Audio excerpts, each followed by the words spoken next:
Episode 15, Slip Happens, the Shack of Questionable Legality. Welcome back to Slip Happens, the only show where reality refuses to make sense and neither does customer service. Today, Slip finds himself in a roadside tourist trap filled with cryptids, cursed relics, and exactly one guy trying to scam him. So will he escape with his dignity intact, or is he about to become some kid's science experiment? Let's find out. Inside, the air smells like overpriced t-shirts and mild froth. The walls are packed with cheap souvenirs, half-broken snow globes, and jars labeled "Do Not Open." At the counter, a grizzled man in a vest and bad sunglasses grins like he's found his next victim. He introduces himself as Van, owner, manager, and, in his own words, primary defendant in all lawsuits. His pitch is immediate. Slip looks like he has disposable income, which means it's time to show him something cursed. Before Slip can argue, a kid in a blue hat slams a massive book onto the counter, sending dust everywhere.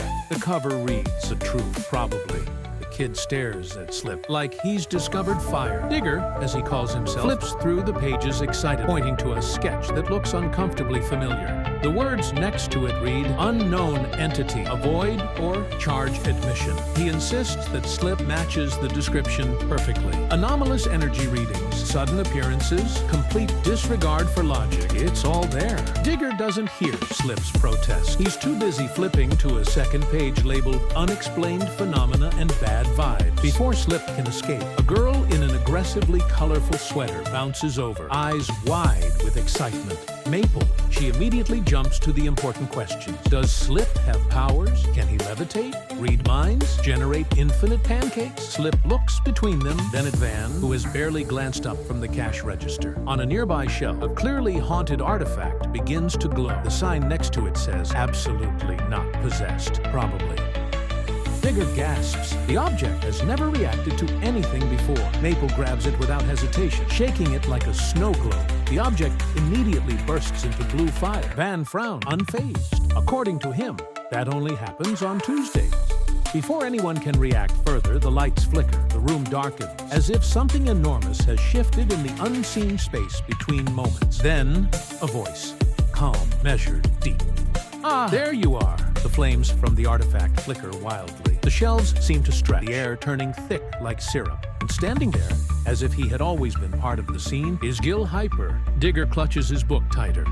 Maple stares, eyes wide. Van, notably, does not care. Gil doesn't blink. His gaze lingers on Slip, calculating. His voice is quiet but weighted, like he knows something no one else does. "You shouldn't be here. Not yet?" Gil tilts his head slightly, considering something invisible. Then, a snap of his fingers, reality bends. Slip vanishes instantly, like he was never there. The room brightens. The shelves shrink back into place. Everything is exactly as it was. Jill is gone. Digger scribbles wildly in his book, muttering about a shift in the pattern.